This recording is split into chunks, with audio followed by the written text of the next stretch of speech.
sekalian.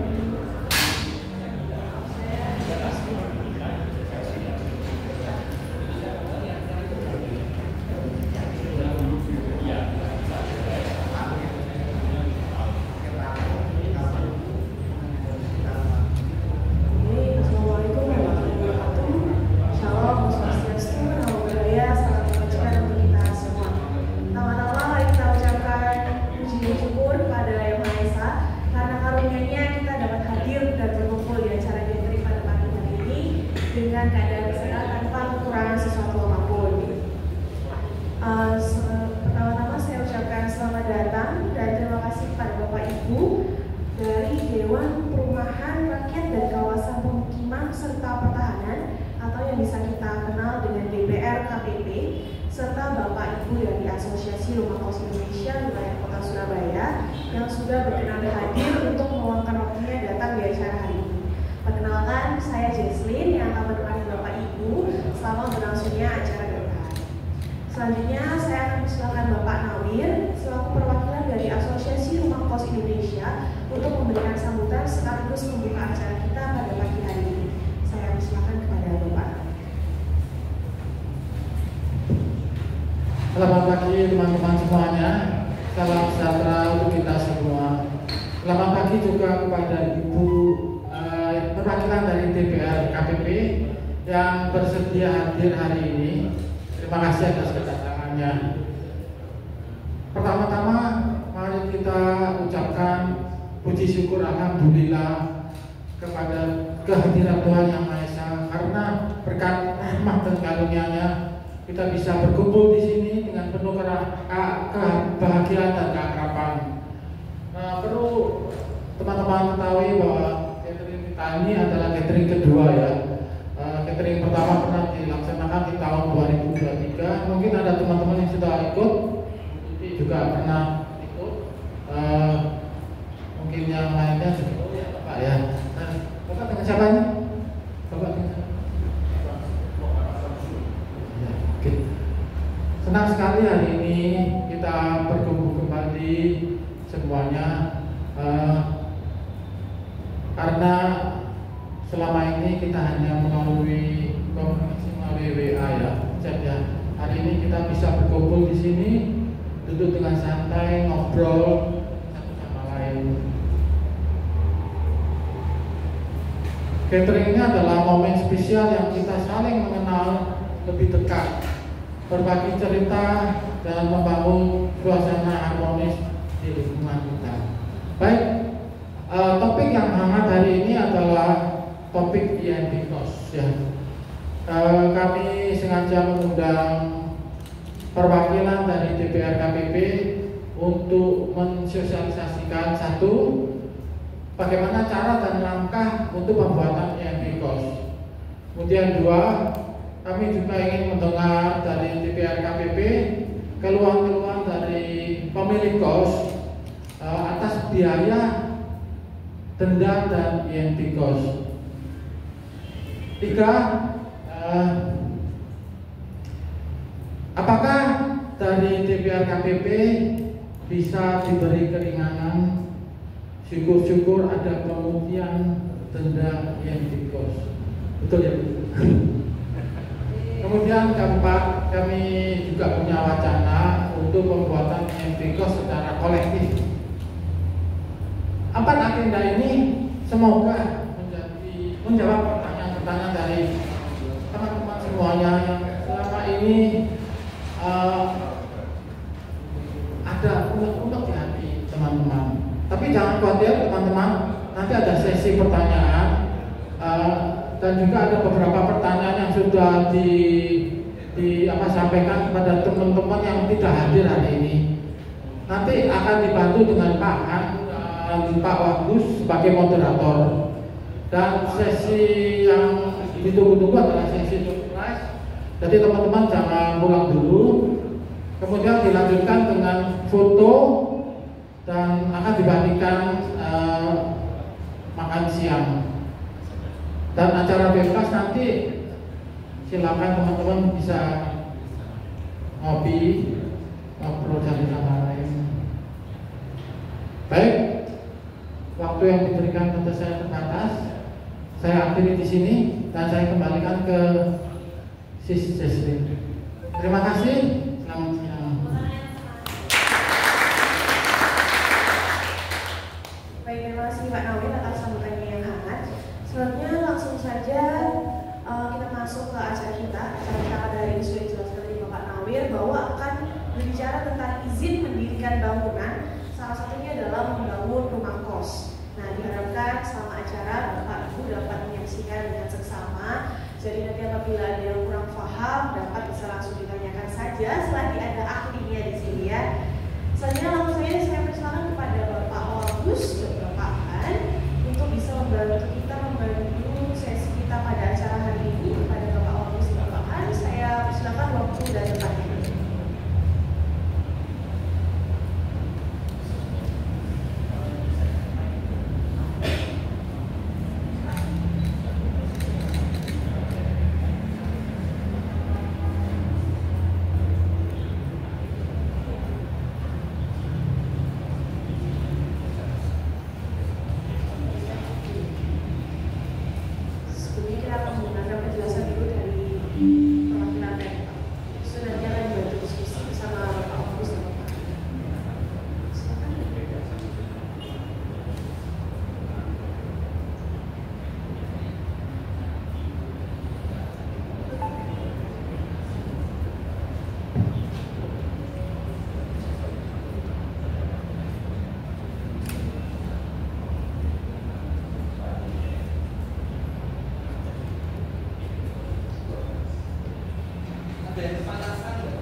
selamat siang, pagi menjelang siang Bapak dan Ibu sekalian. Matur nuwun sudah mengundang kami dari DPR KPP untuk melaksanakan sosialisasi terkait rumah kos dan kos-kosan di Surabaya. Mohon izin perkenalkan, saya Maria dan beliau adalah Bu Ida, atasan saya. Jadi mohon izin akan mempresentasikan terkait PBG rumah kos dan kos-kosan di Kota Surabaya.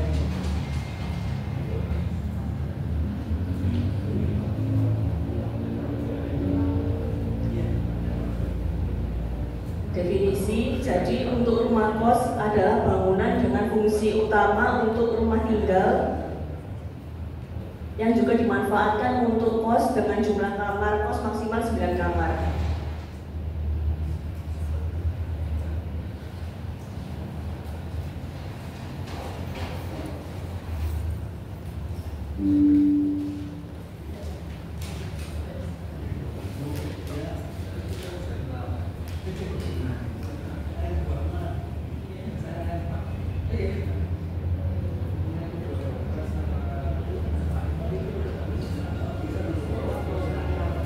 Jadi ketentuan teknisnya tidak ada batasan minimal secara jalan.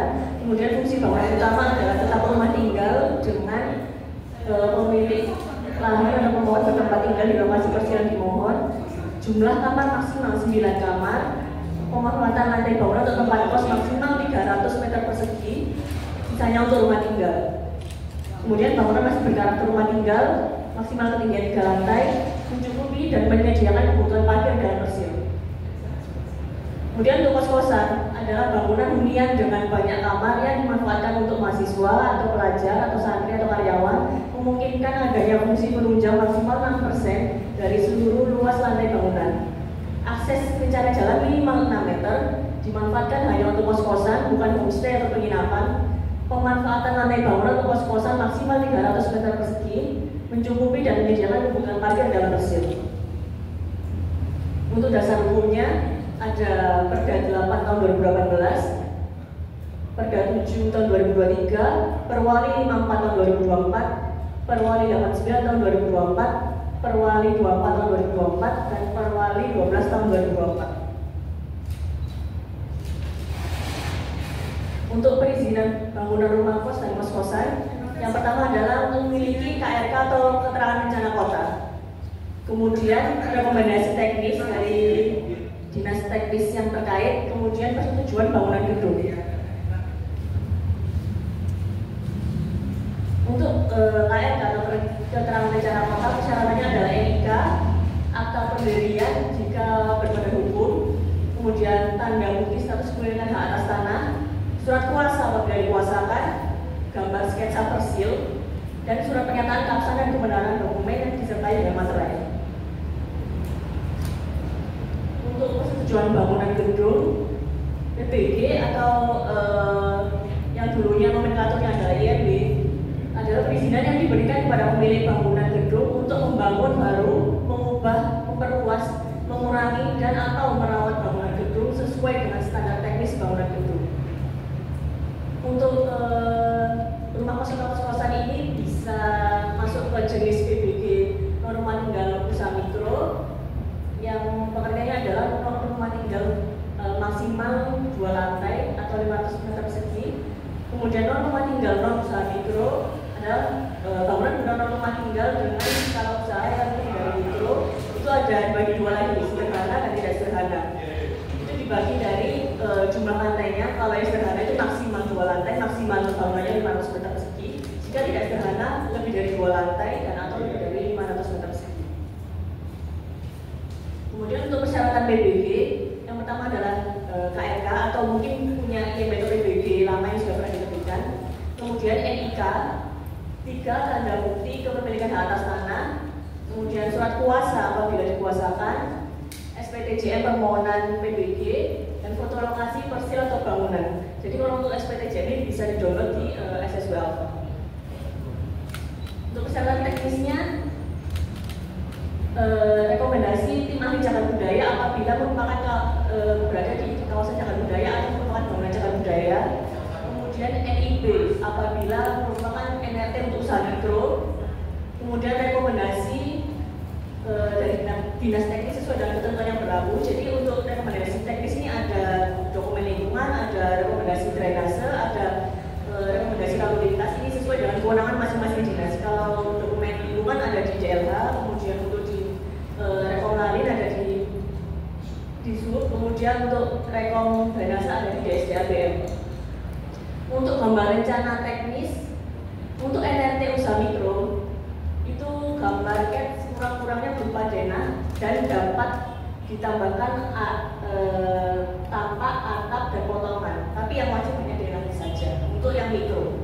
Kemudian untuk yang non usaha mikro yang sederhana itu kurang-kurangnya berupa denah dan jika diperlukan dapat ditambahkan gambar tampak, atap, dan potongan. Jadi sama seperti yang mikro tadi, sekurang-kurangnya berupa denah. Tapi kalau untuk yang non usaha mikro yang non sederhana itu gambar denah, tampak, atap, dan potongan. Jadi wajib itu tadi.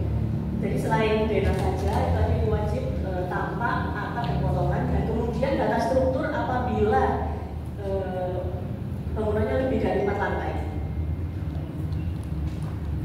Kemudian untuk alur proses perizinan PBG, jadi pemohon mengupload di SSW Alpha surabaya.id. Jadi untuk pendaftarannya itu melalui online melalui SSW Alpha. Kemudian berkas tadi akan diverifikasi oleh BO DPMPTSP. Kemudian juga sudah dicek oleh BO DPMPTSP. Jika dirasa sudah lengkap dan benar, maka berkas tersebut akan naik ke kami, ke DPRKPP. Kemudian DPRKPP akan memproses berkas tersebut. Jika berkas sudah lengkap dan benar, maka akan terbit pemberitahuan bayar. Kemudian pemohon akan membayar melalui link virtual account yang ada di akun SSW saudara masing-masing.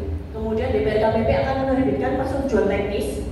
Kemudian DPMPTSP akan menerbitkan SK PBG. Kemudian pemohon dapat mencetak secara mandiri dari akun SSW masing-masing.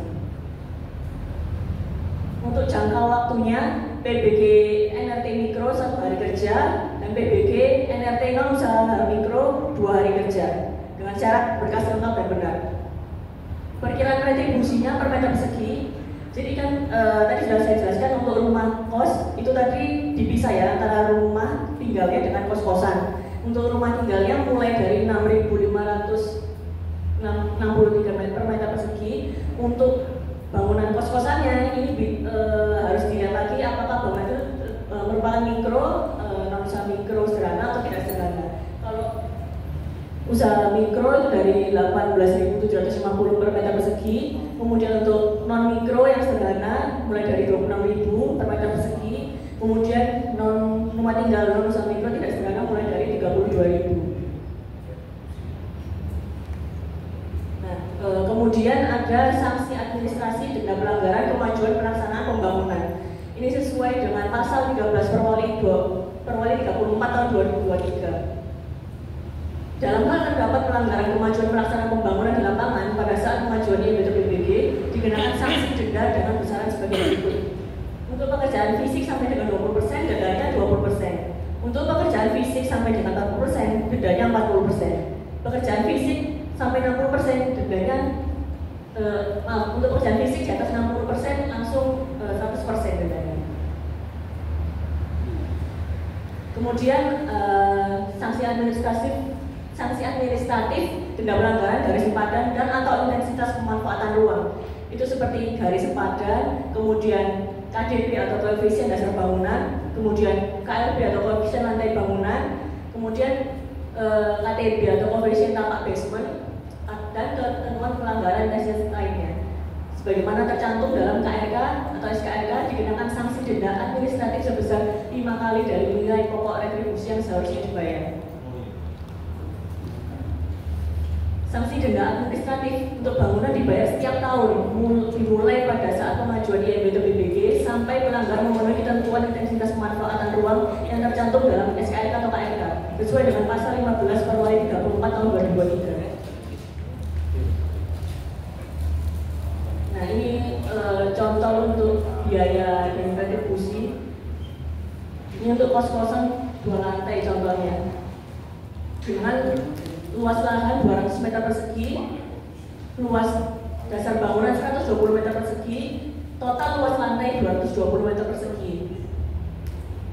Totalnya 8.578.000. Ini nanti mungkin bahannya bisa kami bagi ke Bapak Ibu sekalian supaya nanti jenengan bisa lihat lebih detail gitu.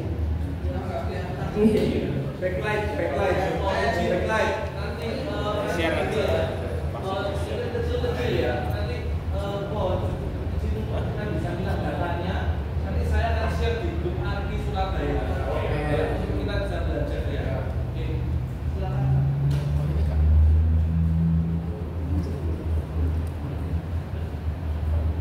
Nah ini juga contohnya untuk kos-kosan 2 lantai, totalnya 17.156.000.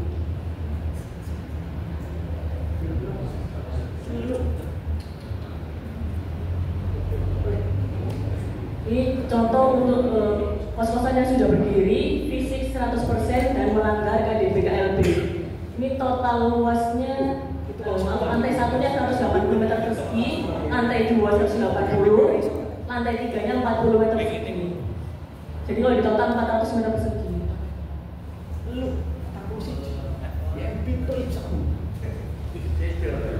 Biaya dan retribusi. Ini untuk keringanannya berdasarkan pasal 18 ayat 2 poin A Peraturan Wali Kota Surabaya nomor 12 tahun 2024 tentang pelaksanaan peraturan daerah nomor 7 tahun 2023 tentang pajak daerah dan retribusi daerah. Pada retribusi perizinan tertentu bahwa keringanan retribusi dapat diterbitkan dalam bentuk angsuran pembayaran retribusi. Pemberian keringanan retribusi melalui angsuran pembayaran retribusi dapat diberikan paling banyak 12 kali sesuai dengan ketentuan pasal 20 Perwali 12 tahun 2024. Permohonan keringanan retribusi dilakukan sebagai berikut. Pemohon keringanan retribusi dengan disertai alasan dan bukti pendukung kepada Kepala DPR KPP paling lambat 7 hari sebelum tanggal jatuh tempo pembayaran retribusi. Pengajuan permohonan dilengkapi persyaratan administrasi, fotokopi tanda penduduk, fotokopi akta pendirian badan hukum apabila yang mengajukan ada badan hukum, kemudian surat kuasa jika dikuasakan dan fotokopi SKRD. Sekian, terima kasih. Monggo.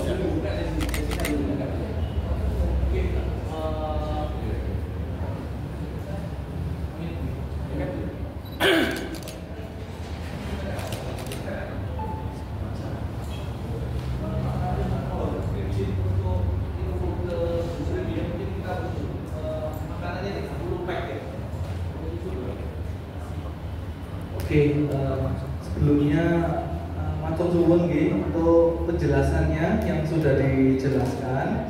Nah, untuk sesi pertanyaan, ini yang pertama kita tidak usah menyebutkan nama kita siapa, satu, kos-kosan kita di mana, karena jujur Bu, kita sangat takut terdata.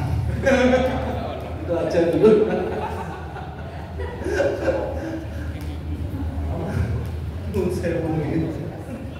Nah, bukan masalahnya apa gimana gitu ya, karena sebenarnya seperti yang sudah tadi saya sampaikan, kita ini mau membayar, kita harus membayar karena kita ini hidup di kota Surabaya ya, jadi kita juga punya kewajiban untuk membayar ketentuan sesuai dengan peraturan yang dilakukan ke kita.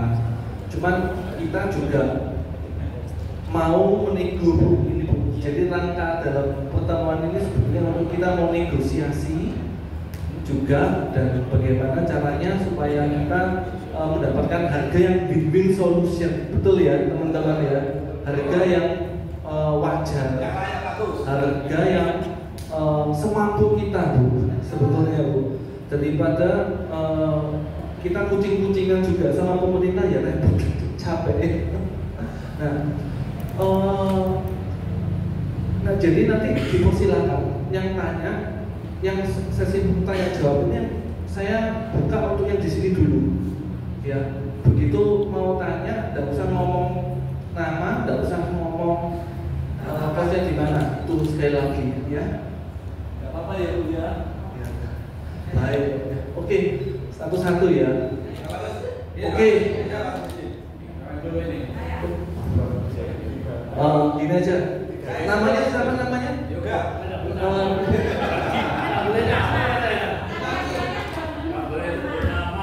Oh iya sih. Oh iya. Ya wis gini. Apa namanya? Silakan dulu deh Pak Yoga.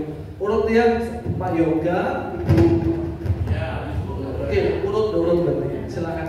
Ya, terima kasih. Yang pertama menyampaikan apresiasi kepada segenap panitia khususnya Agi yang memfasilitasi dan mengadakan kegiatan ini untuk membedah gitu ya problem situasi problematis yang dihadapi oleh segenap warga Surabaya pada umumnya dan pemilik kosan pada khususnya. Begitu ya.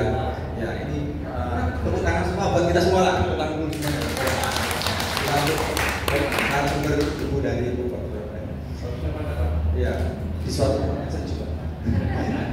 Jadi yang pertama saya mengikuti arahannya dari Pak Agus selaku dari Agi. Saya sudah menyusun pertanyaan lewat Google Form Pak Agus. Mau nanti dibacakan, banyak ini nanti dibacakan. Yang kedua Bu, ini untuk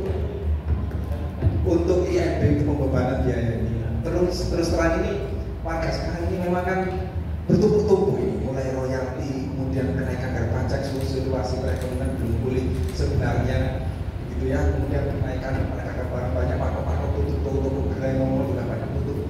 Ini yang kemudian harus dihadapkan dengan realitas lain, pembebanan biaya PBB yang kemudian demikian saja. Apalagi kalau kalian milih surat hijau, kan ada betul mana surat hijau, PBB beban surat hijau, tambahnya MB gitu kan. Ini gimana gitu? Jadi ini yes, daripada kalau tadi sudah diungkapkan harga kunci-kuncingan dan sebagainya, itu menimbulkan masalah juga kalau calon gitu loh. Nanti mau nggak mau secara alamnya ini di masyarakat kita ini mau caranya sih, wah kayak penduduk Surabaya siangnya 4 juta sampai 6 juta atau 3 juta yang real ini itu di rumah ya bisa dengan pembebanan biaya lebih wajar tidak sampai puluhan ribu digit angka gitu. Ya, ini kita pakai ini Surabaya pas. Ini Surabaya ini bertumbuh terus Pak. Nah, saya baca statementnya Pak Wali Kota kemarin itu kan baca kita nggak naikkan BPP tapi genjot perhotelan dan restoran betul akan jadi sasaran bidikan ini kita kan restoran sama perhotelan terutama kos-kosan jilid KB ini gitu loh memakai ini. Nah, tolong ini maksudnya ada di audit ulang ini masalah perwali tadi ditinjau di bulan khususnya angka-angka digitalnya agar akan mendekati lebih keras. Terima kasih demikian Pak Agus. Kasihkan ke mic-nya ke Pak Syamsul.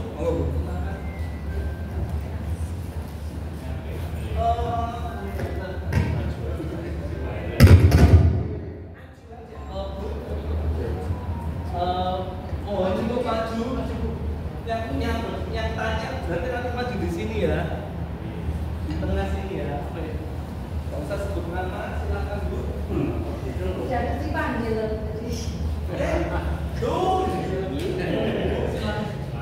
Assalamualaikum warahmatullahi wabarakatuh. Terima kasih atas pencerahannya. Tadinya kita juga masih mikir-mikir ya. Ini mulai ditentukan. Nah, pertanyaan saya yang pertama adalah tadi saya mendengar saya kalau pembangunannya itu masih 20%, dananya 20%. Kalau 40%, 40%. Kalau di atas 60%, apalagi sudah bertahun-tahun 100%. Nah itu Bu.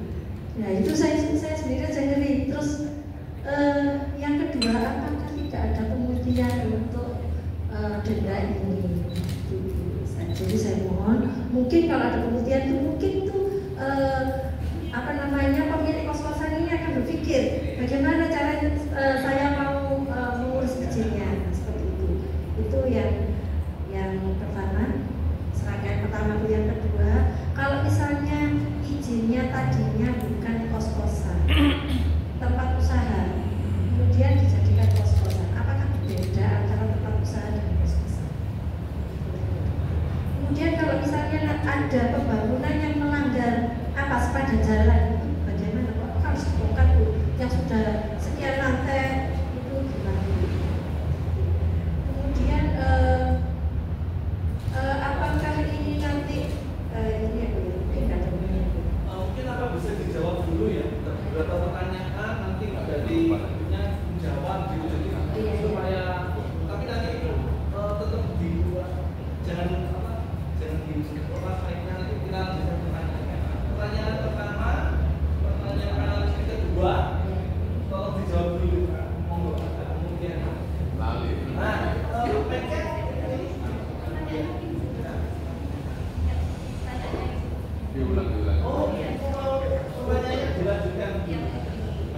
Baik Ibu, silakan. Pertanyaan yang selanjutnya itu, kalau misalnya nanti itu kan saya juga berpikir untuk pembayaran pajaknya gitu ya. Apakah nanti setelah INB itu keluar itunya langsung nyambung ke pembayaran pajak, terus bisa PBB. Pembayaran pajak PBB rumah tinggal sama PBB rumah kos beda maksudnya ya? ya.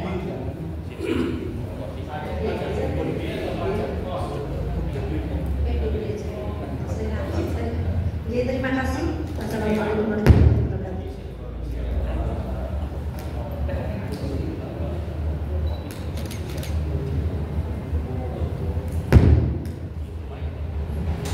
Baik, mohon izin Bapak.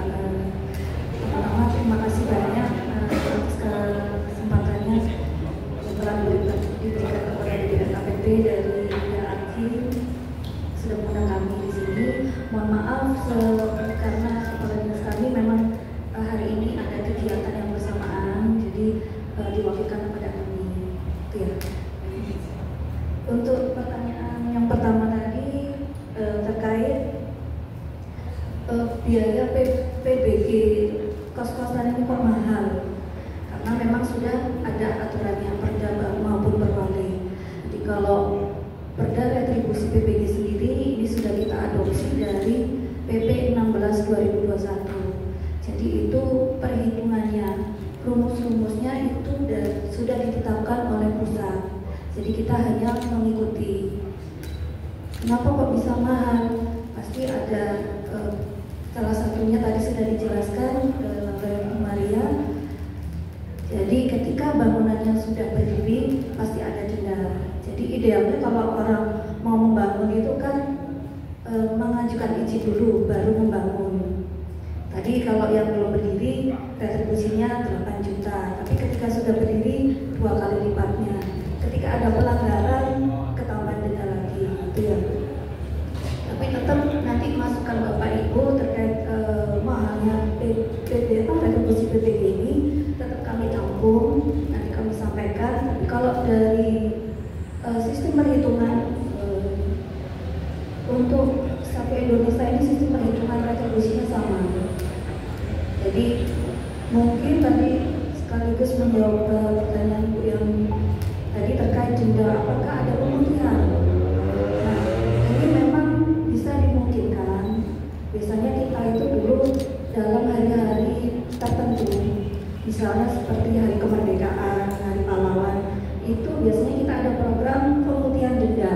Jadi untuk denda pelanggaran fisik. Tapi untuk tahun ini memang belum ada program pemutihan denda. Nanti Bapak Ibu bisa bersurat ke kami untuk mengusulkan ada program pemutihan denda pelanggaran fisik. Kemudian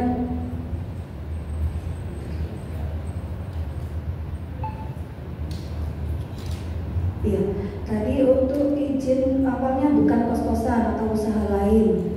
Apakah berbeda dengan izin kos-kosan? Nah, kalau selama kegiatannya usaha itu masih sama. Jadi nilai retribusinya sama.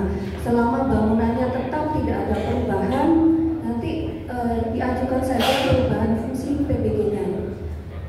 Kalau bangunannya tidak berubah, retribusinya insya Allah 0. Kalau sebelumnya sudah punya INB atau PBG. Tapi ketika itu rumah tinggal kemudian dijadikan kos-kosan atau rumah kos, itu ada nilai retribusi yang harus dibayarkan, tapi kita kenakan sebagai renovasi indeksnya kan. Jadi ini kalau retribusi itu ada indeks baru dan renovasi.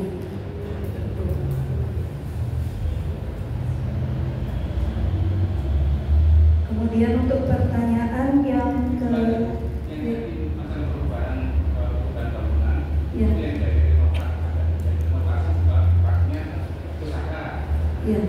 Usaha yang lain, usaha kos-kosan enggak. Misalkan awalnya misalkan 10 kamar, itu jadi 20 kamar. Misalkan gitu kan, itu nanti INB-nya bagaimana? Retribusinya? Jadi kalau ada perubahan awalnya sudah kos-kosan atau rumah kos 10 kamar kemudian menjadi nambah 20 kamar, berarti nanti yang diajukan memiliki IMB itu kita tidak kenakan retribusi lagi, gitu. Kalau untuk usaha misalnya pertama ada toko kemudian dijadikan kos-kosan, toko. Nah ini selama kegiatannya masih usaha dan bangunannya tetap, tidak ada retribusinya. Di sini kalau nambah itu kan kadang mungkin yang tadinya 1 lantai menjadi 2 lantai atau 3 lantai gitu. Iya, tambahannya itu Pak, nanti yang dikenakan retribusi ya. Iya. Kemudian mengingatkan notulensinya ada. Notulensinya. Ada teman-teman yang tolong ya. Ini direkam. Ada rekamannya. Iya. Jadi nanti rekamannya nanti kita akan siap juga. Kita rekam. Jadi notulen. iya. Untuk pertanyaan selanjutnya, apakah bangunan yang melanggar sepadan bagaimana? Ya itu tadi seperti yang saya sampaikan, idealnya ketika orang mau membangun bangunan mengajukan izin dulu. Nah, tadi sudah disampaikan ketika akan membangun kos-kosan atau rumah kos, yang pertama perlu dicek kesesuaiannya dengan tata ruang. Apakah lokasi Bapak Ibu ini bisa dibangun untuk kos-kosan atau rumah kos? Itu ya. Jadi nggak semua kos Bapak Ibu itu bisa dibangun kos-kosan. Misalnya ini di kampung tapi lebar jalannya tidak sampai 6 meter. Nah itu tidak bisa dibuat untuk kos-kosan, misalnya untuk rumah kos. Jadi kalau tentang kos-kosan ini, alhamdulillah saya di Surabaya itu hampir 13 tahun jadi anak kos.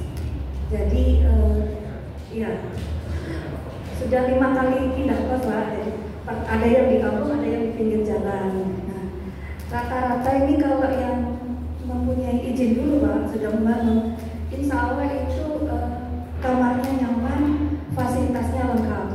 Maksudnya di sini parkir, itu yang sering kita mau naruh motor aja susah. Saya pernah yang ada masuk di kampung itu lebar jalannya kecil, mau naruh motor itu rebutan sama teman kos yang lain. Nah itu yang kita jaga. Kenapa kos-kosan atau rumah kos ini sebisa mungkin mengikuti ketentuan tata ruang.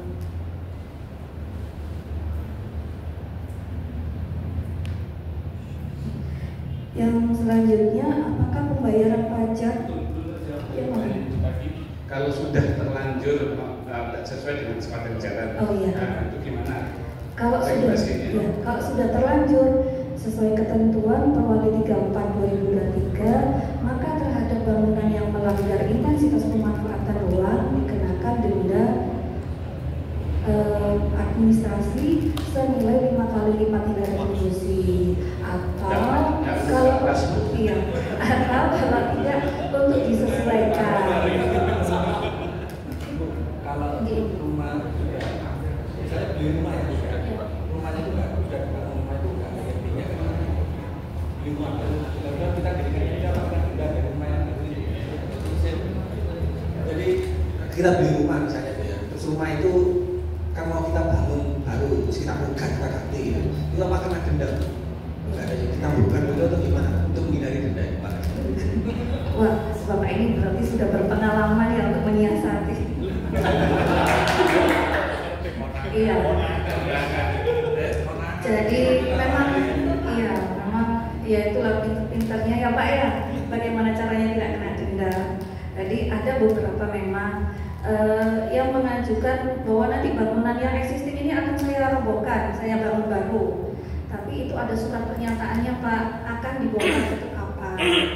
Tetap nanti kita hitung retribusinya baru, tidak ada denda asal bangunannya sesuai ketentuan tata ruang. Jadi ada surat pernyataan yang harus dilengkapi kapan akan dibongkar, nanti akan ada pengawasan. Nah ini pengawasan dari pemerintah kota untuk jalan lokal lingkungan, ini nanti ada teman-teman dari kecamatan, kalau yang dari akhir konektor itu dari PKP untuk pengawasan. Jadi pengawasannya akan terhadap kesesuaian bangunan dan IMB atau PBG yang sudah diterbitkan. Tapi ya berdoa saja Pak, pengawasannya lolos gitu ya, di belakang. Gitu ya Pak ya. Saya bukan marah, tapi memang ada beberapa.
ketika itu sudah update pasti nilainya berubah.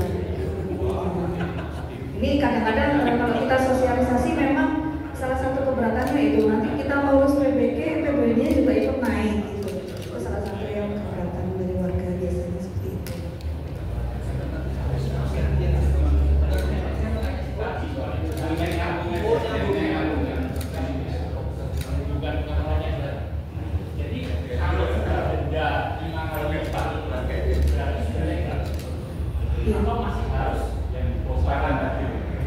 Iya, baik Pak. Jadi kalau untuk denda pelanggaran pemanfaatan ruang tadi sudah disampaikan oleh Bu Maria bahwa denda ini akan dikenakan per tahun sampai dengan disesuaikan dengan ketentuan tata ruang, gitu ya. Apakah sudah legal bangunannya? Jadi untuk bangunan yang melanggar ketentuan tata ruang itu kita terbitkan PBG dalam kondisi tertentu. Tertentunya apa?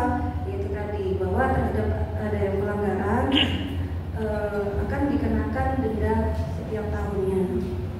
Tapi ya selama tidak ditagih ya diem aja kan gitu ya. Gitu ya. Kasihan anak kosnya juga Pak. Iya betul Pak. Selamat siang semuanya teman-teman. Selamat siang.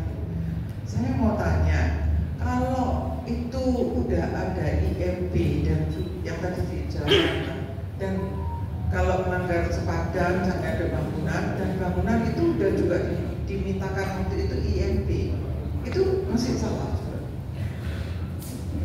Ada keluar kok IMB. Jadi selama sudah mempunyai IMB, meskipun itu ada pelanggaran, IMB-nya tetap berlaku Bu. Tidak perlu mengajukan PBG atau IMB baru. Selama bangunannya tetap loh ya, nggak ada perubahan. Tapi lokasinya di lebih dari sepadan maksudnya itu. Kalau kalau melebihi sepadan jalan, itu kan artinya kena rencana jalan. Bukan sepadan bangunan. Bangunan. Selama ada tergambar di IMB-nya Ibu, tetap berlaku. Jadi masih tanah kita, bukan tanahnya. Bukan.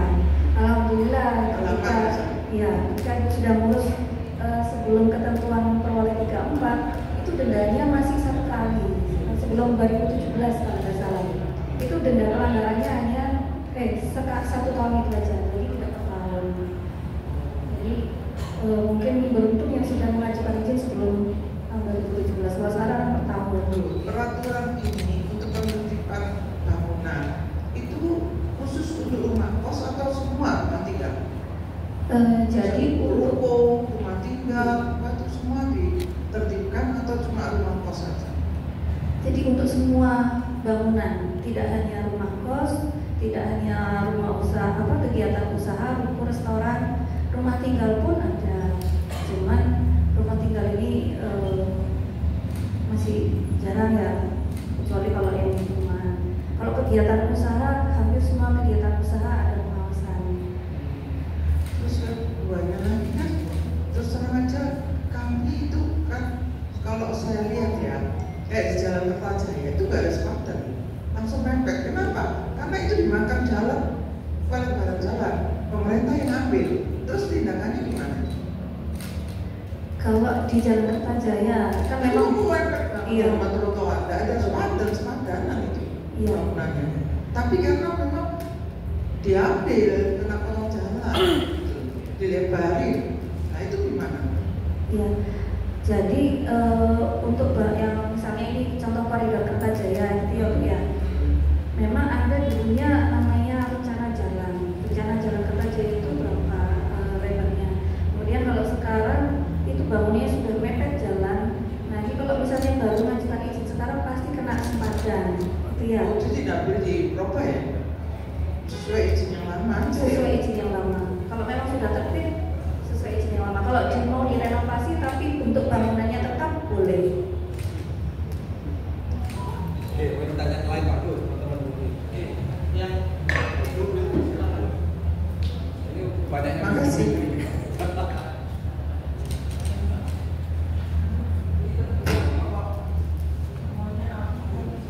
Terima kasih atas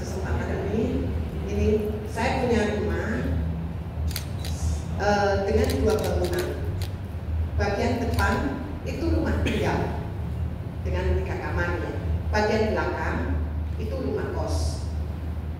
Rumah tinggal saya ini sudah ada IMB-nya dan jelas ada IMB dengan 3 kamar 2 lantai, itu jelas IMB-nya. Terus otomatis ya kenapa yang rumah kos? Sebenarnya dulunya sudah ada IMB tapi mungkin beda bentuk karena saya dulunya itu sudah jadi, bukan saya yang bangun. Nah, sekarang kan saya urus ini ya IMB, PDG ya sekarang namanya. Tapi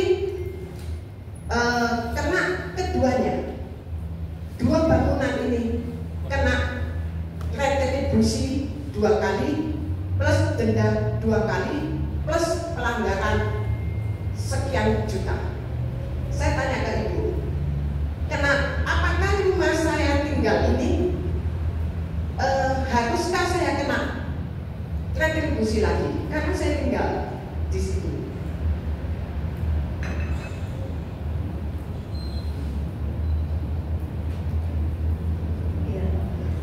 Jadi kalau untuk kasus itu tadi itu dalam satu persil ya Ibu? Iya, satu area ada rumah tinggal dan rumah kos. Nah, ketika pengajuan PBG atau EB-nya dulu dilampirkan atau tidak Ibu? Saya lampirkan di bukti apa namanya KRK apa ya? Itu IMB yang lamanya ada, tertulis di IMB ada, dan ada keterangannya ada, tidak ada apa ya? Ada. Tapi ditagih lagi beserta dendanya 100% plus pelanggaran.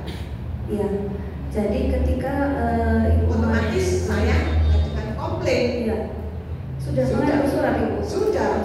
Nah, saya sudah mengajukan komplain sejak bulan Mei sampai sekarang belum beres. Belum beres. Ini boleh tahu namanya enggak Pak? Nanti biar kita cek kan informasinya sudah bersurat ke kami untuk ngecek. Nanti bisa. Setelah ini ya. Nah, saya mengajukan komplain seharusnya setelah Taman Surya itu kan banyak komplain sekeranjang itu penuh, saya lihat komplainan orang. Ya, komplain itu seharusnya saya kan ngomong sama itu satpam di front office itu.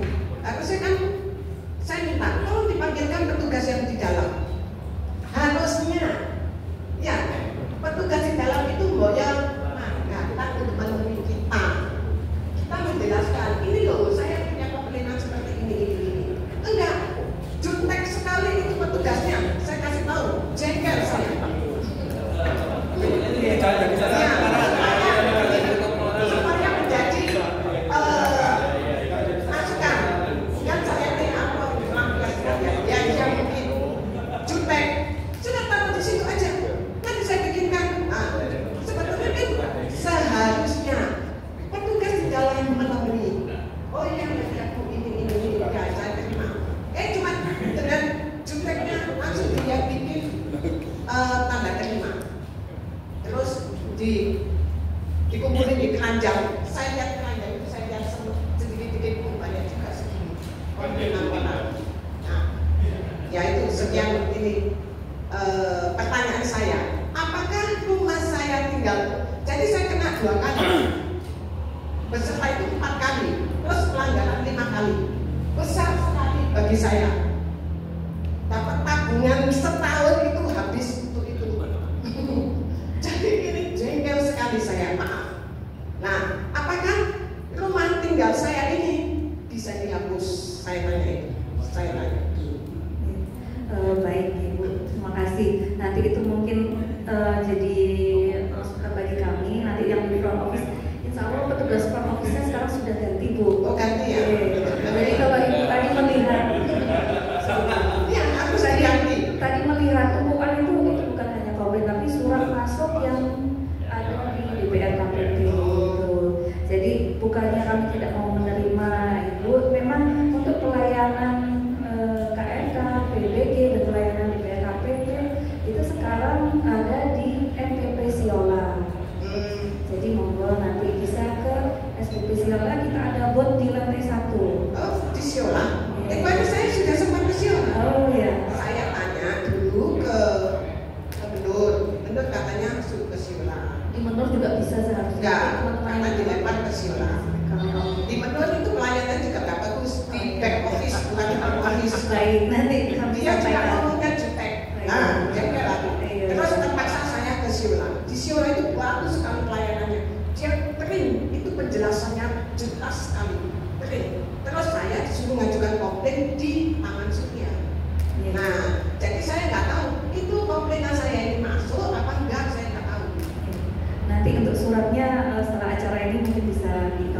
lagi ya. Nanti kami cekkan. Jadi kalau terkait perhitungan retribusi tadi, rumah tinggal yang sudah mempunyai IMB itu seharusnya selama tidak ada perubahan bentuk bangunannya, strukturnya itu tidak kita hitung, harusnya seperti itu. Ya, nggak ada perubahan. Iya, nanti itu tadi kita cek suratnya Ibu, nanti biar perhitungan retribusinya kami cek ulang. Ya, itu ya. saya nggak tahu itu sampai apa enggak suratnya komplain saya. Makanya sejak bulan Mei. Oh, sejak Mei. Mei sampai sekarang sudah Agustus akhir ya. Nanti kami cek dulu suratnya. Itu ya Ibu ya. Oke, terima kasih.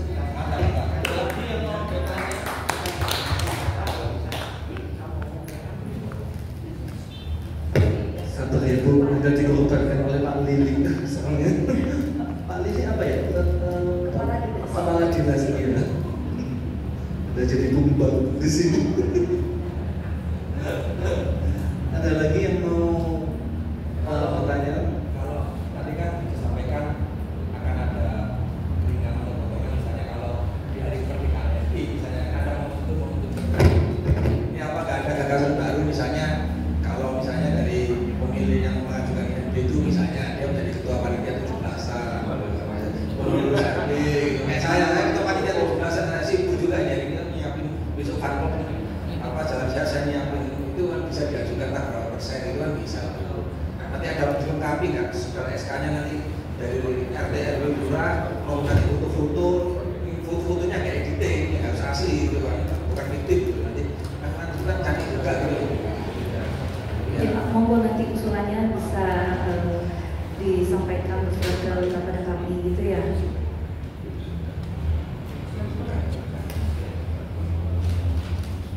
Ini karena memang usulan untuk mereview ulang perwali tentang BPBI dan pembukaan itu kan sudah berkembang termasuk dendanya yang tiap tahun akan ada denda sampai ada pemulihan atau renovasi bangunan sesuai garis IMB tadi itu. Cuma itu kemudian nggak efektif berjalan gitu kan karena memang banyak warga keberatan untuk tahu mengenai denda itu ya ditinjau ulang gitu. Baik Pak, jadi kalau usulan untuk apa program pemutihan denda.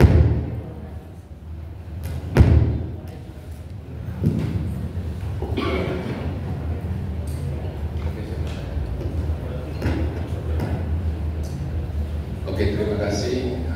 Izin saya ingin menanyakan beberapa hal. Yang pertama, ini wacana saja tentang Perwali 34 tahun 2023 pasal 15 terkait yang denda 5 kali lipat. Lalu kemudian dikenakan setiap tahunnya. Itu regulasinya bagaimana? Itu kan dimulai dari tahun 2023 sejak Perwali ini kan ditetapkan. Lalu sampai kapan? Ini kan sangat memberatkan warga Surabaya. Apakah nggak ada terlebih dahulu disosialisasikan? Saya yakin kalau disosialisasikan pasti banyak protes itu. Ya kan? Teman-teman berat nggak kalau setiap tahun didenda 5 kali? Sangat berat sekali. Ya. Lalu kemudian ditunggu sampai setelah didenda dan diwajibkan untuk menuruni daripada KRK-nya. Dengan kata lain harus dibongkar. Nah ini kan double gitu lah. Kecuali kalau misalnya denda 5 kali lipat 1 kali itu tanpa merubah bentuk bangunan itu masih masuk akal gitu. Dan ini sangat-sangat memberatkan sekali apalagi itu kan perwali jadi peraturan daripada wali kota apalagi kan Pak RC itu kan mantan daripada dinas cipta karya juga kepalanya ya kan apakah enggak sangat-sangat berat sekali. Jadi wacana ini mohon dari teman-teman ataukah dari perwakilan daripada ARKI untuk memberikan satu statement khusus, surat khusus kepada wali kota karena ini adalah terkait Perwali 34 tahun 2023 pasal 15 ini sangat berat sekali. Nah, lalu kemudian peninjauannya bagaimana? Tadi kan Anu mengatakan ya kalau nggak didenda ya syukur berikutnya, tapi apakah itu memungkinkan? Nah, ya setiap tahun berat sekali loh, 5 kali lipat itu ya, itu aja yang bisa saya masukkan ya. Mungkin dari teman-teman mungkin ada tanggapan setiap tahun itu hanya yang melanggar saja. Pelanggaran aja, tapi berat itu 5 kali setiap tahun sampai dengan dibenahi sesuai dengan KRK. Nah, sampai kapan? Nah, kalau misalnya pemilik nggak ada dana terus bayar denda terus lah. Ya. Sedangkan misalnya kalau bangunan itu sudah 3 lantai gitu ya mepet, pelanggaran daripada GSB-nya itu ya apa namanya garis padan apa harus dibongkar dipapras itu dari lantai 1, 2 dan 3 itu kan ya setengah mati. Ya. Kok berbeda dengan peraturan sebelumnya ini gitu. Hanya sekali aja denda. Oke, demikian pertanyaan saya. Terima kasih. Mohon izin. Jadi kalau tadi terkait juga pelanggaran pemanfaatan ruang, ini memang juga sudah ada dasarnya Pak. Tidak ujuk-ujuk kita menerbitkan Perwali 34 2023. Jadi ini turunan dari PP 21 tahun 2021 bahwa terhadap pelanggaran pemanfaatan ruang dikenakan sanksi administrasi berupa denda. Jadi kalau sebelum tahun 2023 sampai dengan rentang waktu masalah 2018 itu memang kita hanya menerbitkan IMB yang sesuai dengan ketentuan tata ruang. Terhadap pelanggaran pemanfaatan ruang itu tidak kita terbitkan izinnya. Tapi sebelum tahun di bawah 2018 kalau nggak salah itu sama, kita kenakan denda pelanggaran pemanfaatan ruang, nilainya juga 5 kali lipat. Tapi memang tidak dikenakan per tahun. Nah, nanti untuk keberatan yang denda per tahun, Bapak Ibu mungkin bisa diwakili dari Asosiasi Rumah Kos untuk bersurat kepada kami terkait denda per tahun. Itu ya Pak. Per tahun lumayan ya. Oke, ini saya akan bacakan pertanyaan-pertanyaan yang bagi anggota kita yang tidak hadir ya, yang sebenarnya takut hadir katanya Bu. Baik, ini saya ambil untuk mungkin pertanyaan simpel dulu ya Bu ya, pertanyaan sudah agak berat. Jika tidak mampu membayar denda dan izin bangun kos, apakah ada sanksi terberatnya? Tutup warisan, isi warisan dulu. Jadi apakah kalau tidak mampu membayar nanti akan dikenakan sanksi? Nah ini kalau misalnya tidak mampu membayar, Bapak Ibu dapat mengajukan keringanan. Keringanannya apa? Dalam bentuk angsuran. Angsurannya ini dibayarkan maksimal 12 kali. Betul. Untuk keringanannya, sementara hanya berupa angsuran. Karena ini juga kegiatan usaha gitu ya. Apakah akan disanksi kalau tidak bayar, tidak langsung gitu ya? Kalau selama punya IMB atau PPG dikenakan sanksi, mungkin peringatan 1, 2, 3, nah akhirnya terlatih. Tapi kalau tidak mempunyai izin sama sekali, itu biasanya kita panggil untuk klarifikasi terkait izinnya. Kemudian ketika tidak memiliki izin, nanti ada peringatan 1. Nah setelah peringatan 1, nanti ada bantuan penertiban ke Satpol PP. Ini biasanya kalau mungkin Bapak Ibu lihat itu yang ada di tempel stiker itu ya, stiker silang. Nah nanti misalnya ini sudah saya membayar angsuran, apakah nanti sanksi administrasinya akan dicabut? Tidak serta-merta dicabut, tapi penundaan sanksinya bisa dimungkinkan. Jadi stikernya tadi bisa dilepas ketika sudah ada itikat baik untuk mengangsur tadi. Kalau disegel itu berarti kos-kosannya tidak boleh beroperasi. Iya, kalau sudah ada Satpol PP lain ya, tidak salah itu. Kalau kos-kosannya tetap beroperasi, nanti ada nanti pengawasannya dari Satpol PP biasanya sampai mengajukan izin dipasang postingannya itu. Kalau udah dipasang itu pemilik kosnya ini bandel. Iya. Pemilik kosnya ini bandel. Dia tetap terima penghuni kos, dia tidak menghiraukan itu, mengajukan itu. Apakah nanti pemilik kosnya ini akan dibawa ke kantor Satpol PP atau gitu? Borgol, borgol gitu. Jangan masuk penjara gitu. Jadi biasanya tenaga bangunan yang sudah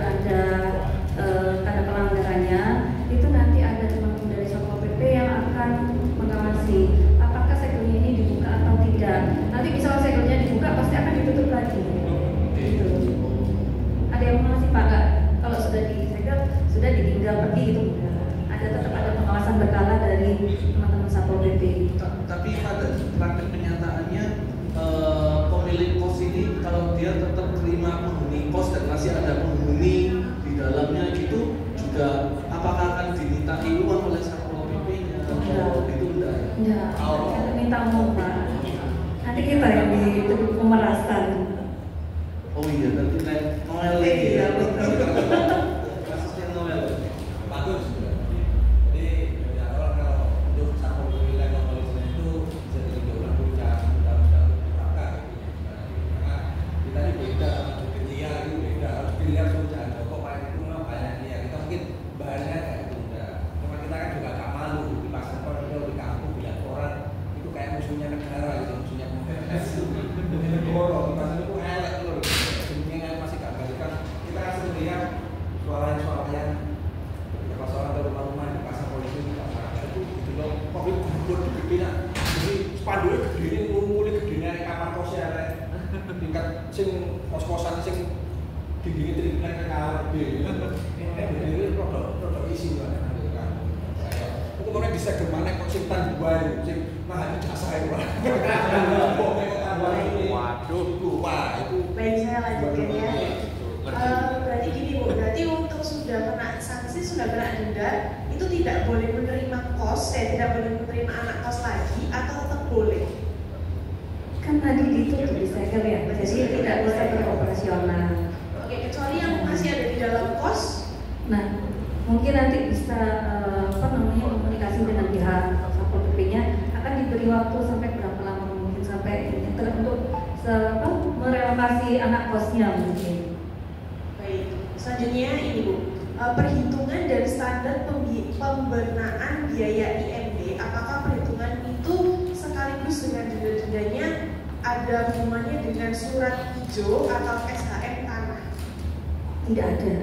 Jadi kalau perhitungan retribusi itu terhadap bangunannya, luas bangunannya. Jadi kalau terhadap sertifikat atau surat hijau tidak ada. Selama ada alasannya tetap bisa kita proses. Tapi yang mempengaruhi retribusi hanya bangunannya. Selanjutnya ini pertanyaan begini, izin kos itu apa perlu UKL, UPL, dan dampak lingkungannya itu seperti apa? Mulai dari sabun mandi sampai ke limbah kotoran itu untuk peduli lingkungan. Apakah hubungannya itu harus sejumlah dengan uang yang dibahas dengan izin bangunan atau nggak ada hubungannya? Iya, untuk rekomendasi lingkungan ini tidak ada hubungannya dengan retribusi pada PBG. Jadi rekomendasi lingkungan ini adalah salah satu persyaratan untuk membangun kos-kosan. Untuk luas kos-kosan sampai dengan 5.000 harusnya itu hanya berupa SPPL kalau untuk ketentuan saat ini. Jadi kalau SPPL ini terbitnya otomatis di OSS. Jadi saya rasa tidak begitu rumit untuk mengurus SPPL ini. Pasti ada NIB, kemudian terbit SPPL. Ya.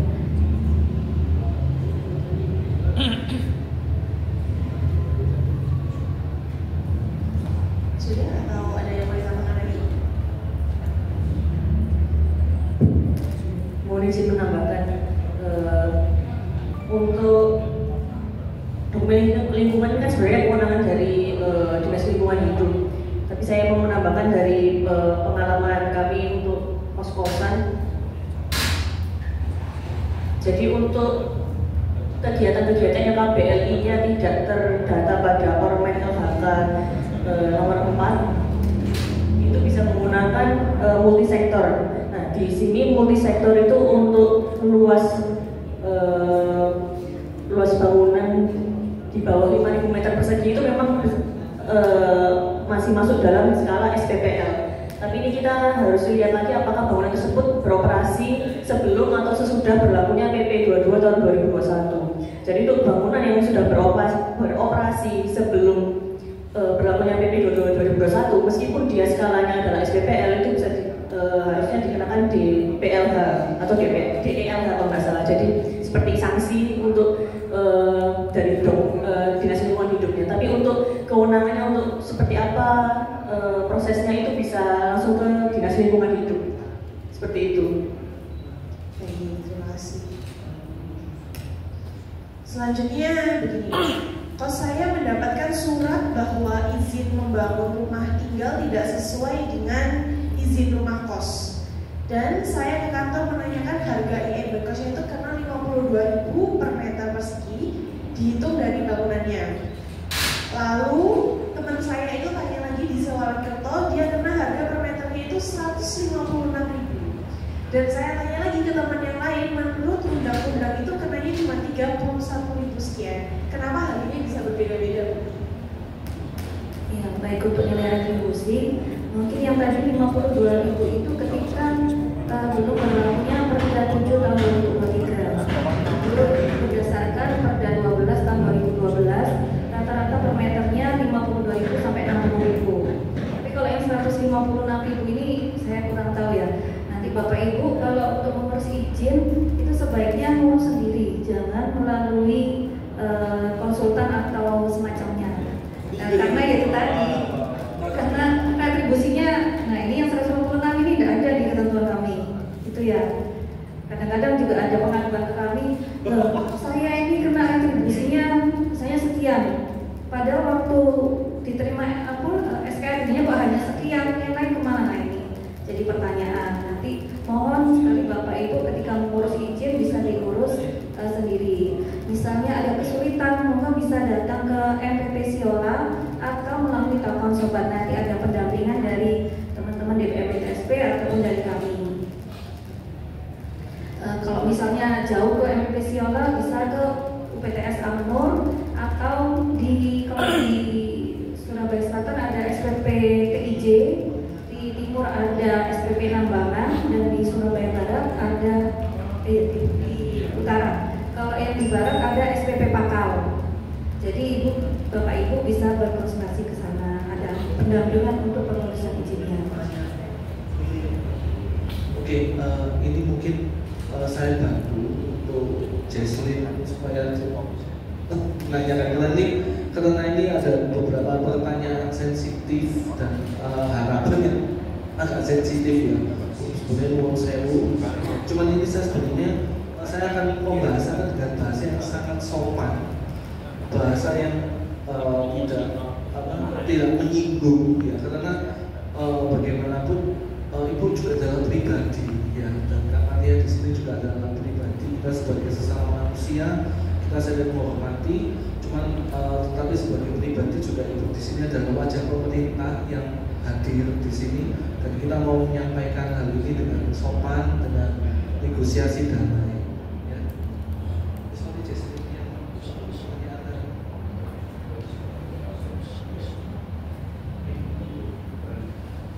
Nah, ini yang tadi saya tanya itu Bu ya. Ini ada seorang penanya yang jika pemilik kos di Surabaya ini ya, ada yang tidak mampu, mereka untuk membayar dendanya, mereka tidak mampu membayar dendanya dan tidak mau. Dan karena dianggap ini tuh mahal, tapi akhirnya mereka mengajak pemilik-pemilik kos lain se-Surabaya ini ya untuk tidak mau bayar gitu ya. Nah, kopakan lah ya. Ini saya bingung deh. Ini terus kalau misalkan kos-kosan itu disegel, semua disegel, sehingga kita nggak bisa terima anak kos itu ya. Nah terus kemudian anak kosnya ini tidak punya tempat lagi untuk ngekos Bu, dan pastinya akan berdampak kepada perekonomian, kepada perusahaan dan semuanya gitu. Nah apa Pak? Kampusnya bingung, kampusnya bingung Bu. Nggak ada yang, nah ini bagaimana nanti mungkin saya tidak sulit untuk menjawab karena ini tolong disampaikan kepada atasan ibu yang membuat peraturan bahwa ini bagaimana nanti kalau bayangkan semua Surabaya ini kalau kos-kosan nggak terima anak kos disegel semua kuning gitu ya semuanya ya. Itu gimana? Mungkin ini penyampaian aja Bu, bukan pertanyaan Bu. Ini mungkin sampaikan aja ya Bu, ya. Karena ini memang sensitif. Nah, terus ini juga mungkin ada pertanyaan sebetulnya Bu, kalau kita boleh tahu nih ya, dana INB kos ini sama denda ini tuh rencananya itu untuk pembangunan kota Surabaya yang bagaimana? Ini nanti uang ini tuh sebenarnya masuk ke mana? Gitu. Tapi ada yang menanyakan itu. Bisa jawab nggak? Bisa ya, monggo silakan. Ya, mohon izin Pak Ibu. Jadi pembayaran retribusi PPG dan dendanya ini sebenarnya buat apa sih? Ya. Jadi pembayaran retribusi PPG dan denda untuk rumah kos ataupun untuk bangunan yang lain ini merupakan salah satu potensi anggaran pendapatan daerah. Nah, salah satu dari retribusi PPG ini akan digunakan untuk pembangunan yang ada di kota Surabaya. Jadi kalau Bapak Ibu melihat ada pembangunan jalan, saluran, kemudian ada fasilitas pendidikan atau kesehatan, itu diambilnya dari anggaran pendapatan daerah dari PPG, dari PBB pajak yang Bapak Ibu bayarkan. Untuk pengawasan keuangannya oleh siapa? Kalau untuk dana-dana ini.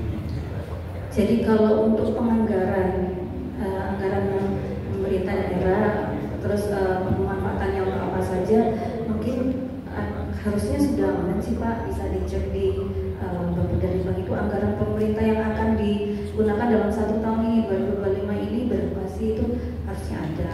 Oke Bu, terima kasih. Terus ini juga ada lagi, ini juga ada harapan ya Bu ya. Kita ini bukan pertanyaan yang terakhir itu ya sudah. Terus ada lagi pertanyaan tapi saya rasa enggak usah di karena sensitif juga. Yang harapan saja saya bacakan ya Bu ya. Yang pertama ini tidak tahu ya dari siapa ya. Ini mungkin dari anggota kita yang nggak hadir gitu ya Bu ya. Tolong harganya jangan yang menekan atau mahal karena ekonomi saat ini sedang sulit. Kos di Siwalan Karto itu Petra sekarang sepi, mahasiswanya berkurang. Iya betul. Jadi Bu, ini ada salah satu harapan pemilik kos di Siwalan Karto, nggak tahu siapa, mungkin mahasiswanya sekarang berkurang. Kalau mahasiswa berkurang itu kebanyakan sekarang ini banyak yang pergi ke ini ya, ke luar negeri ya, betul ya, di kuliahnya ya, karena lebih murah katanya. Iya, ke negeri. Oh iya, ke negeri Bu, betul Bu, ke negeri. Karena yang negeri dengar itu mereka ini banding harga, karena subsidi dari pemerintah sudah diminimkan. Bukan itu ya? Jadi kuota negeri itu sekarang PPN dinaikkan sehingga swasta yang nggak susah mendapatkan mahasiswa baru. Oh. Iya, tapi harganya semua ya. Luar negeri juga ada. Harganya tetap. Jadi kan ada lebih mahal. Ya, tetap penurunan lebih mahal. Jadi harganya itu kan apa? Lain. Satu apa istilahnya? KT-nya itu macam-macam, ada yang 5 juta, ada yang 8 juta, ada yang macam-macam karena berdasarkan kemampuan orang tua, minta surat dan lain-lain. Jadi biar dia 8 juta, 9 juta. Setahu saya terakhir saya tahu apa? Itu pun bagi sebagian orang kan tetap dia mau masuk gitu. Jadi ya kalau berkeran. Ini untuk yang swasta kan ya, berarti mereka juga Siwalan Karto ini ya. Lalu ada harapan supaya lebih jelas tentang Palu dan dipermudah pembuatan PBG-nya. Mohon minta tolong sana jangan dipersulit dengan aturan ini, aturan itu, nanti kalau sudah begini aturannya berubah lagi katanya seperti itu. Oke. Terus, nah ini yang ketiga, saya mohon kebijaksanaan dari Pemkot untuk diperiksa ulang dan denda dihapus. Ini harapan itu yang kita bacakan. Nah yang keempat ini gini, coba saya bacakan gini ya. Mohon adanya ekonomi kreatif yang justru secara ekonomi itu membantu pengusaha kos yang di Surabaya supaya lebih baik. Ya apa caranya kos itu bisa penuh dan terisi full sehingga mendatangkan daya beli atau investor untuk pengembangan kota. Jadi kita akan membayar, rela membayar gitu ya kalau kondisi ekonomi baik, kos-kosannya bisa full terisi dan Surabaya ada investornya, itu kita membayar juga mampu, ada kemampuan untuk bayar. Jangan dari pajak kos yang dinaikkan atau biaya IMB dengan peraturan itu untuk apa, dana yang diambil yang ditarik dari situ saja, tapi ada ekonomi kreatif yang bisa ditawarkan. Bantulah kami pemilik pos ini untuk mendapatkan penghunian pos supaya bisa penuh dari pihak pemerintah, dan kami akan rela membayar apabila sesuai dengan kontribusi pemerintah dinas. Nah, yang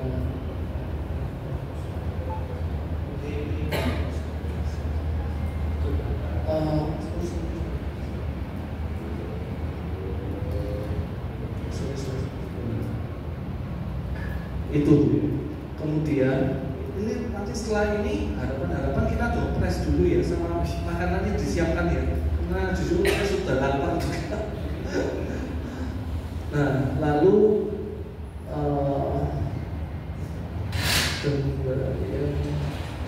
waduh ini nggak usah, ini jangan ya.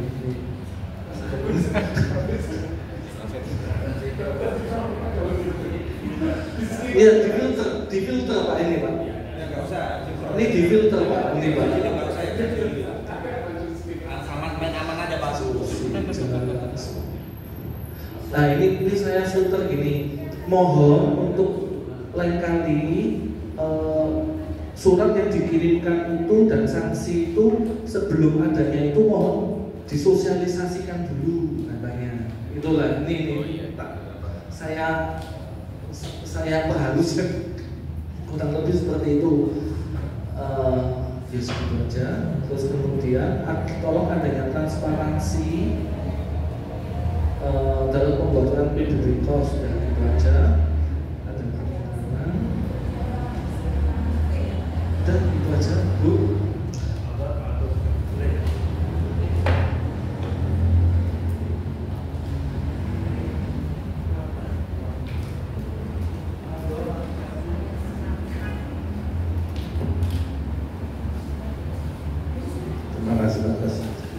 Ini bukan pertanyaan, tapi harapan ya.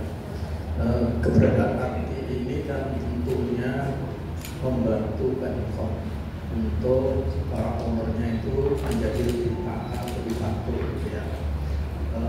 Mungkin keberadaan ini bisa membantu Pemkot ya dengan mengajak para pemilik kos ini yang belum punya FB, yang belum bayar pajak nanti bisa bayar pajak gitu ya. Nah, dengan adanya kemauan yang baik ini, harapannya dari pihak Pemkot ini kalau bisa dan permintaannya harus bisa gitu ya. Sanksi-sanksi yang tadi disampaikan itu bisa diberikan gitu ya. Kan ini kan semangatnya itu ibarat balik yang saling menguntungkan gitu ya. Tentunya yang menguntungkan kan tidak hanya sekali, hanya kalau IMB kan sekali, kalau pajak itu kan bisa tiap tahun. Nah, makanya dengan adanya imbal balik baik ini mohon nanti bisa didiskusikan di internalnya untuk melakukan sanksi-sanksi yang ada ya. Yang kedua ya, untuk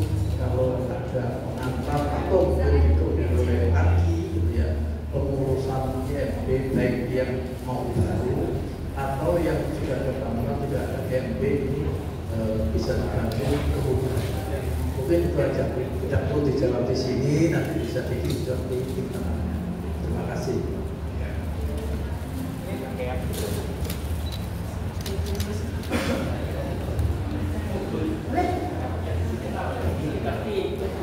Pemkot ya, mencoba membantu aja. Jadi kalau memang tadi diharapkan Pemkot bisa memberikan industri kreatif tambahan, mungkin saya bisa tambahkan sedikit. Saya memang baru punya perusahaan, memang saya cuma mencoba melakukan hal yang agak berbeda. Jadi saya mencoba membuat kos dengan konsep smart boarding house. Jadi kosnya itu semua sudah otomatisasi. Jadi sudah pakai smart cloud, sudah pakai IoT, ya. Jadi semua terkontrol dari jarak jauh. Dan kos itu kita tidak pakai yang jaga. Jadi memang tetap ada maintenance pasti ada. Dan so far ya saya jalanin sendiri. Ya itu hemat. Ya jadi kalau memang ada yang kepingin diskusi berkaitan sama IoT itu otomatisasi ya, jadi lampu bisa nyala secara timer, bisa nyala dari sensor, semua itu bisa kembali diatur. Ya, kalau ada yang mau diskusi, mau tanya-tanya, monggo saya bantu dan Bapak. Ya, terima kasih. Baik, silakan.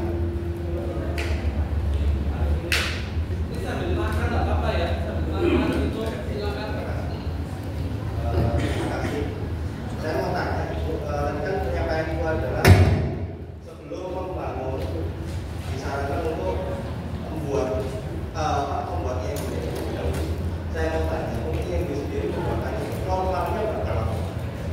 Karena kemarin saat saya mengakuisisi mau saya bangun itu yang lama keluarnya, sehingga kita ini mau bangun nggak berani, akhirnya terus saya nekat bangun dulu sambil berjalan.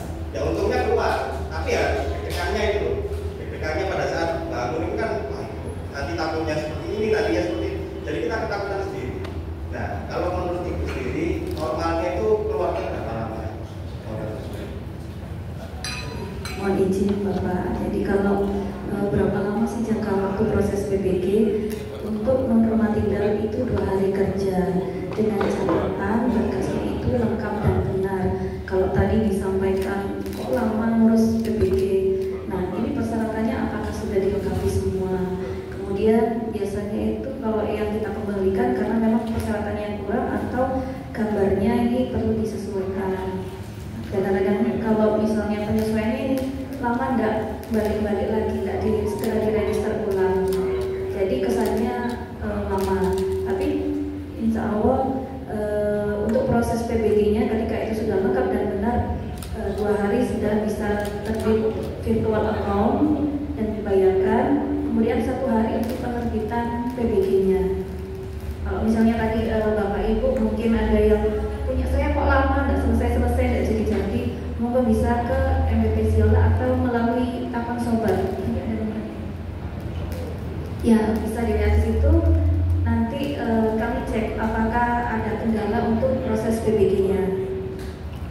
Mungkin alangkah baiknya kalau seumpama kita ada perwakilan dari Pemkot sendiri untuk melapor untuk siapa. Jadi teman-teman arti ini kalau seumpama mau yang Pemkot biar lebih mudah, jadi komunikasinya lebih enak. Ya. Jadi mungkin tadi sudah ada yang menyampaikan juga apakah bisa difasilitasi gitu ya untuk dari asosiasi. Kalau misalnya IMB kolektif atau PBG kolektif ini kalau misalnya satu orang yang menguruskan IMB untuk 10 orang, nah untuk saat ini sebaiknya tidak seperti itu. Karena apa? Karena PBG-nya ini sudah cetak mandiri. Jadi datanya di akunnya sendiri Bapak Ibu. Kalau dititipkan orang nanti jadi kalau mau cetak PBG-nya harus minta tolong orang lain. Tapi kalau memang mau kolektif, maka bisa diagendakan misalnya ini dari pihak ARKI mengagendakan mungkin apa Senin atau kapan gitu ya Pak ya. Ini ada beberapa yang akan mengurus PBG-nya. Nanti bisa kita jadwalkan ada tim dari BPKPP, dari BTSP dan dinas teknis lainnya yang akan mendampingi. untuk percepatan PBG rumah kos atau kos-kosan. Gitu ya Pak.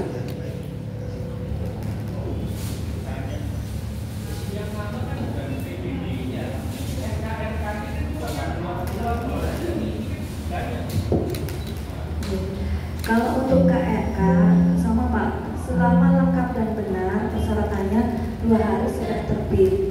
Karena kita kalau misalnya telat ini juga kita didenda setelah prosesnya. Jadi selama persyaratannya lengkap, insya Allah 2 hari sudah terbit untuk KRK. Kemudian ngurus rekom. Nah, rekom ini kan ada, kalau luas lahannya Bapak Ibu lebih dari 500 meter persegi, itu harus ngurus rekom drainase. Kalau di bawah 500 itu tidak perlu. Kemudian ada rekom nalin dan rekom lingkungan. Rekom lingkungan ini yang tadi sudah sampaikan, harusnya kalau itu berupa SPPL kan belum terbangun ya. SPPL itu sudah terbit otomatis, bisa sehari terbit. Ya. Di situ ya, saya kemarin kan sudah dapat surat cinta pertama, lalu disuruh bawa dokumen. Ya, saya April sudah ke Pemkot, ketemu dengan Pak Anugrah, atau ya, saya ketemu kami. Saya sudah bawa dokumen semua. Terakhir cuma dia bilang Bapak harus mengajukan lagi secara online. Padahal termasuk juga denah rumah. Saya rumah itu adalah rumah lama. Jadi kita tidak ada perubahan. Struktur segala saya bilang kita tidak ada perubahan karena ini rumah lama. Ya terakhir tetap aja dia bilang Bapak ajukan lagi aja. Nah, sekarang saya mau tanya, itu tuh kena distribusi berapa lagi? Satu yang kedua. Nama di sertifikat itu masih waras. Saya berarti kan harus balik nama kenapa kok kalau memang Pemkot mencari APBD, kenapa tidak dipermudah? Oke, saya ngajukan, oke langsung ubah aja ke memang yang beres kosan itu gimana Bu? Jadi kalau yang terkait tadi Bapak sudah memiliki IMB yang lama ya Pak. Nah, ini IMB yang lama juga kos-kosan, rumah tinggal. Tapi sekarang untuk kos. Nah, memang kalau seperti itu Pak berarti ada perubahan kegiatan atau gunanya yang berubah dari rumah tinggal menjadi kos-kosan. Nah, ini memang harus diajukan revisi IMB-nya. Nah, apakah kena revisi? Iya. Jadi nanti itu kita kenakan karena sebelum melanjutkan yang lama Pak, nanti ada kita kenakan renovasi. Jadi renovasi berat karena untuk indeksnya beda antara rumah tinggal dan kegiatan usaha kos-kosan ini. Yang pertama, kemudian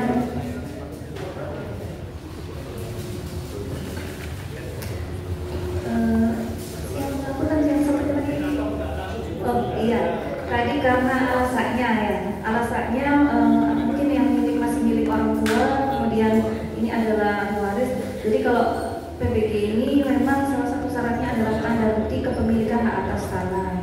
Nah, kalau misalnya itu adalah warisan dari orang tua, memang kita membutuhkan keterangan ahli waris.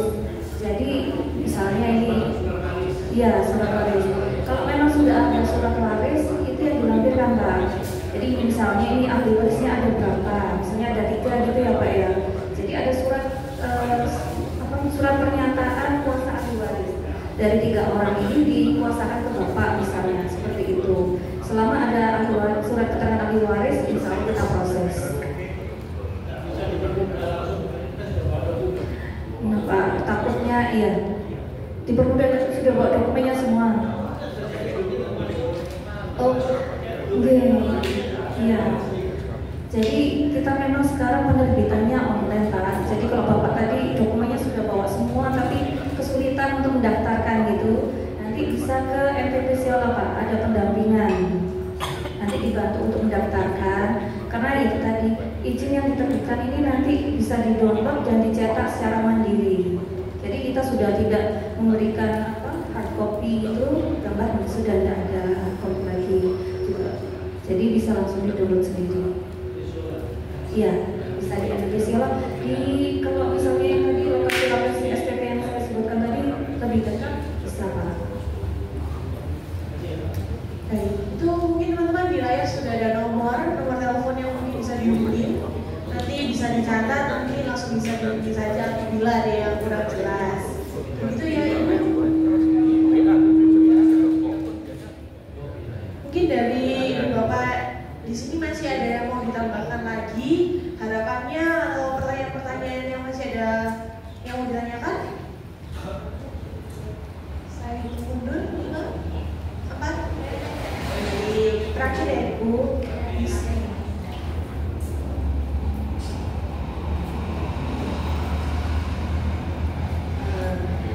Kami berniat untuk mengurus PPG ini.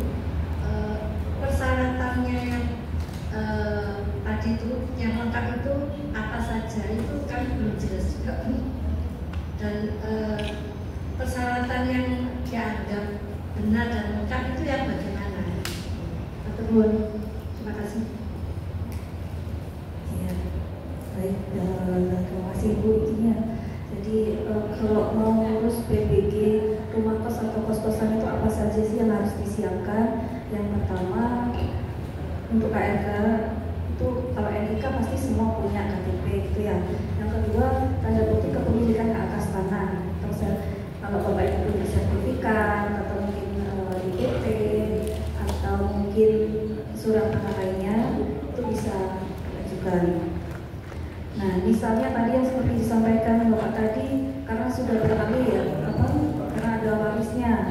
Nah, itu dilengkapi dengan surat keterangan ahli waris. Atau misalnya ada penyewa bangunan, berarti perjanjian sewa menyewanya harus dilampirkan. Atau mungkin Bapak Ibu sertifikatnya masih atas nama misalnya Bapak A, tapi sudah ada AJB-nya. Nah, AJB-nya ini juga dilampirkan kalau sudah ada pelayanannya.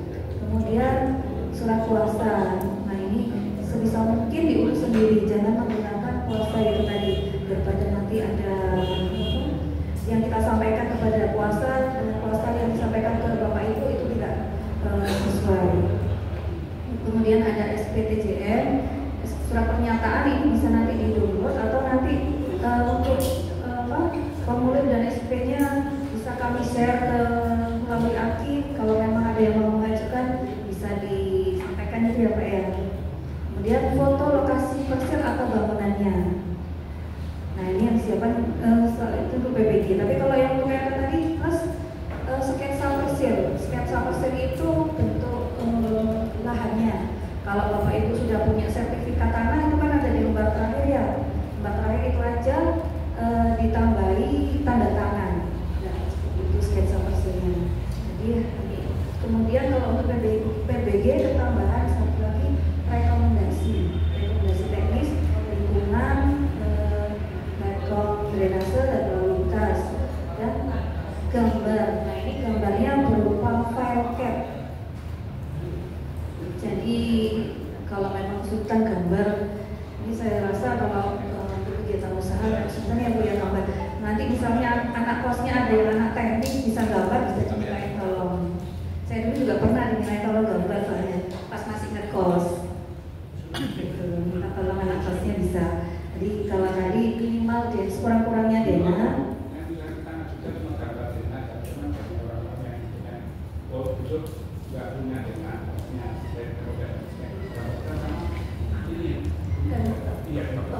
Iya, kalau yang digambarkan ini untuk rumah tinggal sederhana. Jadi kalau Bapak Ibu selain mengajukan kos-kosan, mungkin rumah tinggalnya ada yang belum mempunyai PBG, bisa diajukan selama itu bangunannya sederhana, 2 lantai sampai dengan luasan 500 meter persegi.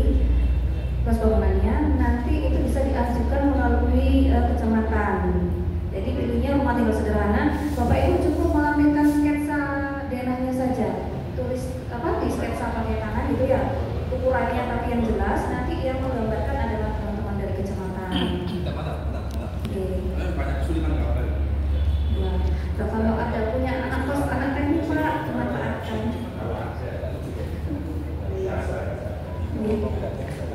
Baik, sudah ya. Tidak ada lagi pertanyaan. Oke, mungkin dari Ibu sendiri ada yang mau disampaikan kepada Bapak Ibu di sini? Ya, baik, terima kasih. Ini saya sangat berterima kasih sekali kepada Aki dan para anggota Aki, Bapak Ibu semua sudah menyampaikan ini saran masukannya. Ini memang penting bagi kami untuk peningkatan layanan kami khususnya CBBG. Nanti mungkin dari pihak Aki bisa kami minta ini Pak ya, yang tadi harapannya kan banyak itu ya Pak ya. Tidak apa-apa Pak, itu kan jadi masukan buat kami juga untuk peningkatan layanan. Itu nanti mungkin bisa disampaikan ke kami juga. Nanti akan kami sampaikan ke pimpinan juga keberatan Bapak Ibu ini apa saja. Mudah-mudahan dari saran masukan Bapak Ibu nanti kedepannya layanan kami bisa lebih baik lagi. Jadi kita dari pemerintah kota maupun dari pengusaha khususnya rumah kos dan kos-kosan bisa bersama-sama untuk melakukan Surabaya. Itu dari kami. Kalau mohon maaf. Baik, saya mengucapkan terima kasih pada Ibu perwakilan dari Dewan Perumahan Rakyat dan Kawasan Pemukiman serta Pertahanan DPR KPP yang sudah berdiskusi bersama dengan Asosiasi Rumah Kos Indonesia wilayah Kota Surabaya. Tepuk tangan dulu untuk kita semua ini. Yang sudah mau membagi ilmunya untuk bagaimana sih izin yang benar dalam membangun kos. Nah, salah satunya di Kota Surabaya ini. Selanjutnya kita akan masuk ke sesi door prize sambil Bapak Ibu boleh menikmati jalannya. Door prize-nya ini kita akan menggunakan roulette spin putar. Tadi sudah sempat dibagikan nomor stiker, nomor yang ditempelkan di baju. Nah, nanti kita akan putar roulette-nya. Di sini akan ada 6 bantal dan 1 kasur lipat. 1 kasur lipat ini dan 6 bantal disponsori oleh Sentral. Nah, jadi nanti yang 6 bantal ini akan ada 6 orang dan 1 door prize besar, yaitu adalah kasur lipat. Nanti akan dibantu bersama dengan Bapak Wabus karena akan ada beberapa hal untuk bisa mendapatkan kasur tersebut. Saya kira akan putar roulette-nya dulu sambil layar.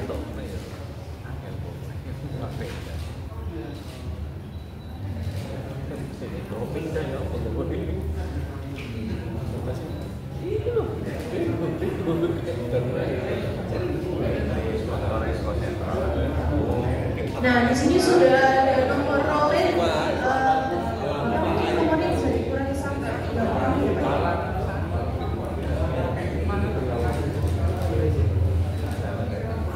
Mungkin Bapak Ibu ada yang belum dapat nomor dadanya, nomor stikernya. Dipastikan Bapak Ibu sudah punya nomor pegangan door prize ya. Oke, sudah.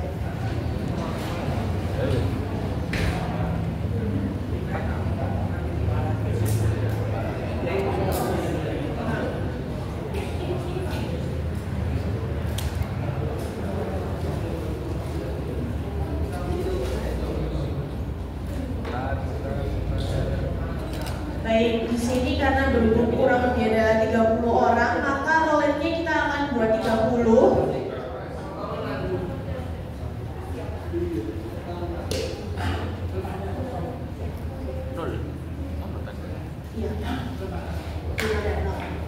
Oke, baik, Bapak Ibu mungkin sambil menikmati, jangan lupa kita lihat ke layar biar tidak ada salah paham ya. Kita akan roulette dalam hitungan 3, 2, 1.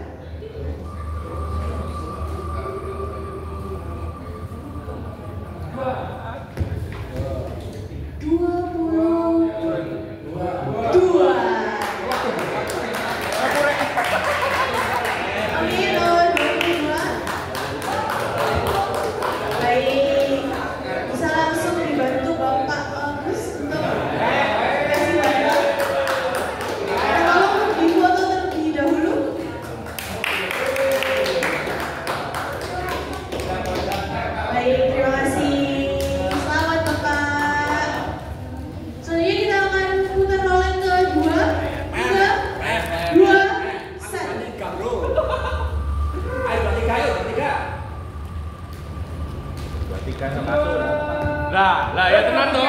Oh 24. 24.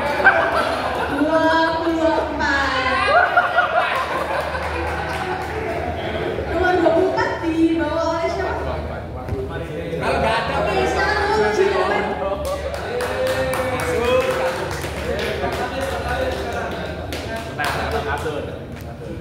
baik, mendapatkan satu bantal dari Sentral. Dibantu foto dokumentasinya.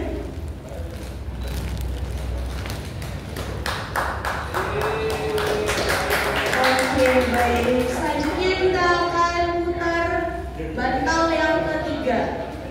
Dalam hitungan 3, 2, 1.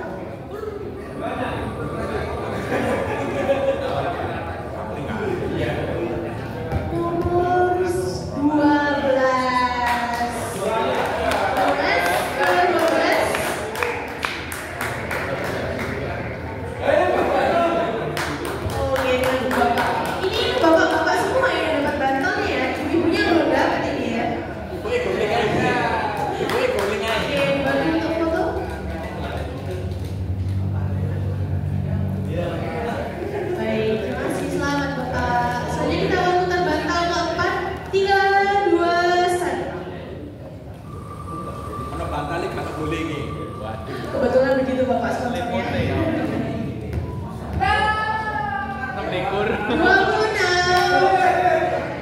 Silakan maju Bapak. Bapak Han boleh dibantu untuk menyerahkan hadiah bantalnya. Boleh dibantu untuk foto terlebih dahulu.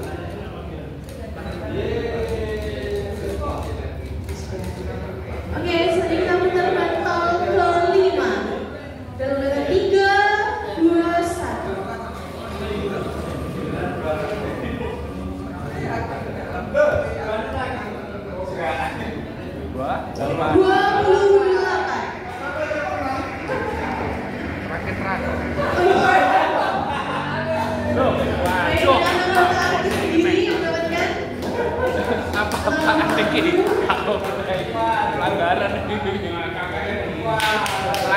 Ini semoga battle terakhir ini ibu-ibu ya. Ini sudah 5 bapak-bapak semua nih. Ambil panitia akan juara. Ambil. Terakhir 3, 2, 1. Ambil mana? Nah, sampai yang maju. 3.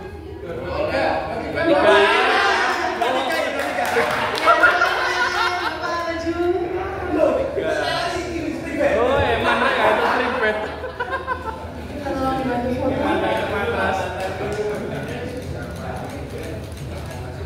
Baik, terima kasih. Selamat pada para pemenang door prize. Selanjutnya kita akan masuk ke sesi door prize utama, yaitu matras lipat. Tetapi saya juga nggak tahu ini syaratnya apa. Jadi langsung saya kasihkan ke Bapak Agus. Terima kasih Jesslyn. Nah, ini untuk yang kasur lipat ini gini. Kita menawarkan setelah daripada Bapak Ibu sekalian mendengarkan penjelasan daripada Pemkot tadi, ya kan? Nah, ini siapa yang mau untuk membuatkan IMB rumah kosnya, untuk yang belum punya IMB rumah kos dan mau membuatkan IMB rumah kosnya, itu akan mendapatkan pangkas ini gitu. Jadi ya sampai mau berkontribusi untuk memang saya mau taat pajak, saya mau taat ini gitu. Ini sebagai apresiasi kepada pemerintah ya. Nah, tapi kalau tidak ada satupun yang mau untuk aku berpunya yang belum maka aku mau bikin. Tapi kalau tidak ada yang mau jujur, tidak ada yang mau ngaku, tidak apa-apa. Ini akan kita rolet. Paham ya? Gitu. Jadi pertama saya tawarkan dulu supaya nanti pemerintah juga dapat melihat bahwa bahkan dikasih bantal, dikasih kasur pun nggak mau enggak gitu. Paham ya maksud kita ya. Nah, jadi gini Bu, untuk syarat yang menang ini ya Bu ya, syarat yang menang Kasur ini Bu, ini adalah kita berikan kepada orang warga Surabaya yang merasa aku harus menyumbang untuk kotaku gitu ya. Aku harus berkontribusi untuk kotaku. Udah aku percaya, aku yakin aku tidak akan dikorupsi gitu ya. Jadi dia mau membuat itu. Nah, Bapak mau dengan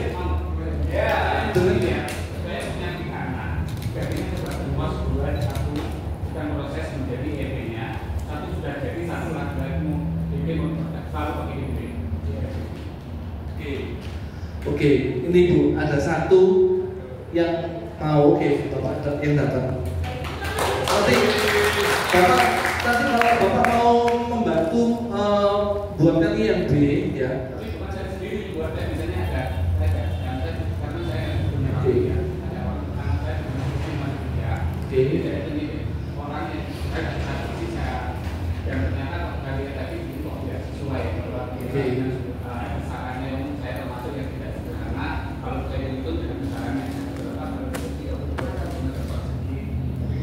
dari Arki Pak, kita membantu Bu Ketua kami menunjuk Pak Han selaku bendahara dari Arki untuk nanti akan membantu Bapak untuk dalam proses pembuatan IMB cost-nya ya. Nah nanti namun apa namanya kalau nanti untuk apa namanya tektokan sendiri ya Pak Han ya sama Bapak ya. Kalau apa namanya kan juga ada jasanya ya pasti ya. Mohon, nah tapi kok ya Pak Han tenang saja. Pak Han ini orangnya ya. Dia apa? Karena dia orang yang ditunjuk sama ketua kita dari pusat untuk membantu untuk yang kamu buat ini gitu. Ya, ada satu Pak Han. Oke, silakan Pak Zul.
Jadi lebih baik kalau saya sih taat paling enak. Memang ada beberapa kadang-kadang di masalah kita lagi tidak tahuan, bukan karena tidak mau taat, satu ketidaktahuan. Kedua, kalau yang saya amati sekarang ini, terus yang saya beratkan bukan IMB, tapi justru dari Dispenda yang sumber ya PBB itu sangat berat, yang 10% karena satu kita mungkin banyak yang pakai bank. Jadi untuk kalau dikenakan lagi dari dispenda yang cukup besar, berat. Kedua, selalu penuh biaya itu. Ketiga, kita tuh juga di situ kita ada tenaga kerja di situ, ada bimbing yang dulu dan alhamdulillah semua bimbing yang dulu anaknya kita sekolahkan.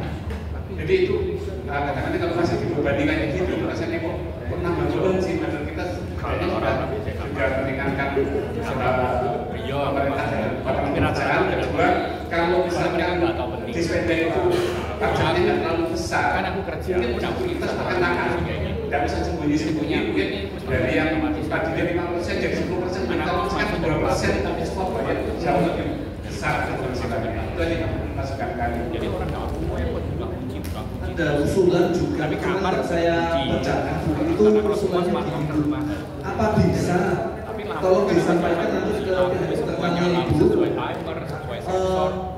Uang IMB kos-kosan itu disamain aja dengan 1 kali PBB-nya kita daripada kucing-kucingan ada yang seperti itu. Jadi seperti nyambung yang Bapak tadi, lebih baik diturunkan kecil, tapi kita makan semuanya bukan nanti Bu yang akan ikut membayar, dan pasti akan dapat dana yang cukup besar untuk membangun kota Surabaya, gitu Bu. Nanti ya insya Allah Bu tidak diurusi sama yang nakal-nakal itu ya gitu. Ya, terima kasih ya Pak atas keberaniannya untuk mau menyumbang kota Surabaya. Terima kasih Tapi aku belum siap semua.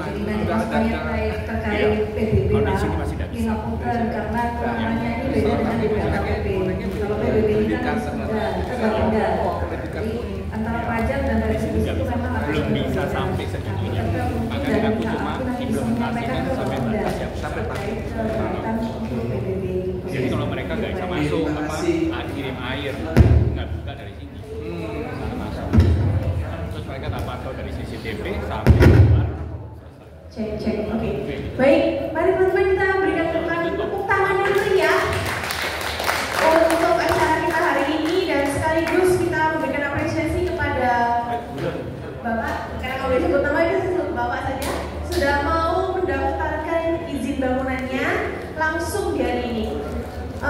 Selanjutnya saya ucapkan terima kasih sekali lagi ke Ibu dari perwakilan Dewan Perumahan Rakyat dan Kawasan Pemukiman serta Pertahanan, dan pada teman-teman ARKI yang sudah datang di acara kita hari ini, sudah mau meluangkan waktunya di siang hari